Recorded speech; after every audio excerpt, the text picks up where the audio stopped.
In another world like Earth, Aphra was a fairy god. She appointed Elora as the fairy of good and Nadia as the fairy of evil. There arose a conflict between them to see who was the greatest among them. So, Aphra decided to teach them a lesson by announcing a match between them. Nadia wants to murder Jane, the princess of Eldoria, aiming to make Tyrus the king of Eldoria. Elora must try to save the princess and restore her as queen. In this competition, the winner would be determined as the greatest among you.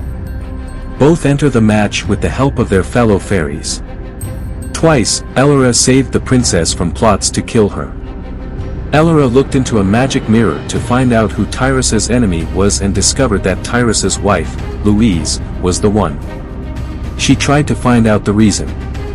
Louise was once the girlfriend of Tyrus's friend Nicole.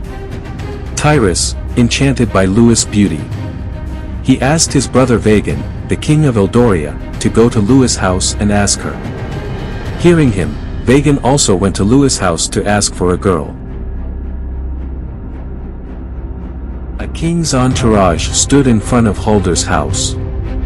He was surprised to see them and he quickly ran outside and bowed before King Vagan. Smiling, King Vagan said, "Hulder, we have come as guests to your house." Hulder replied, "O king, if you had informed me, I would have come myself. Why come to search for the house of a mere slave?" King Vagan responded, "If there is a need, we have to go in search of it," and then he, along with Princess Jane and the Queen, began walking inside the house. Hulder obediently followed him and pointed to the available seats, saying, "Please, have a seat, your highness," he said. The King Vagan inquired, "You have a daughter, right? Where is she?" "Yes, she's inside." "I'll bring her," and then he hurried into the house. As Vagan waited, he observed Hulder's house and noted how comfortably he lived. Soon, Hulder returned from the house, accompanied by Louise. Impressed by her beauty, Vagan thought that Tyrus couldn't have been mistaken about wanting her as his wife. Louise knelt before the king's Vagan and then bowed before the queen. Seeing Louis again, Vagan began to speak to Hulder. "Hulder, I'll get straight to the point.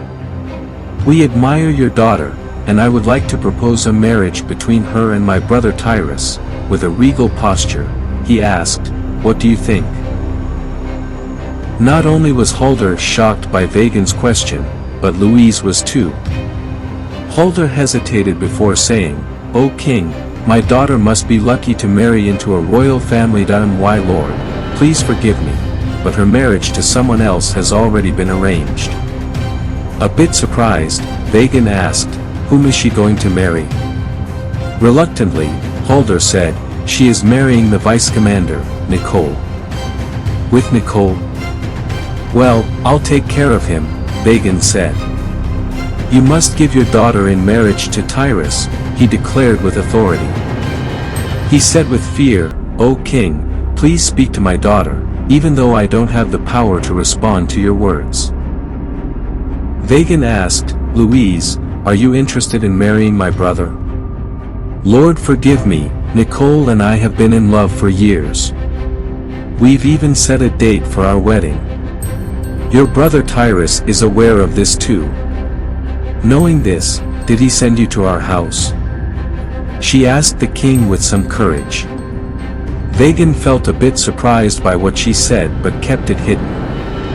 "Tyrus didn't instruct us to come here. That we just heard about you.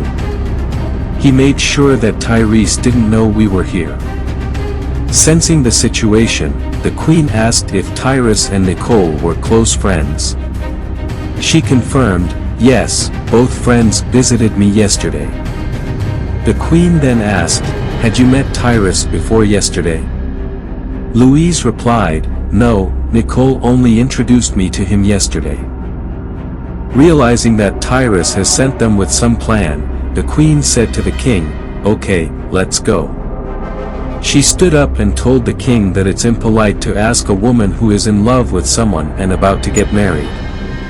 Immediately the Vagan also got up. The queen told Huldah, "We don't know about this. Let your daughter marry Nicole.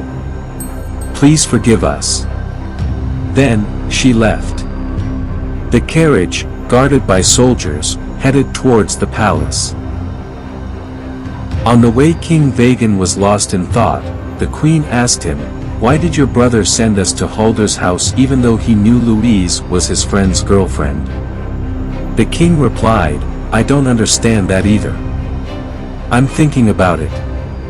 The queen, already aware of many of Tyrus's worst traits, began to suspect that Tyrus had a plan in sending them.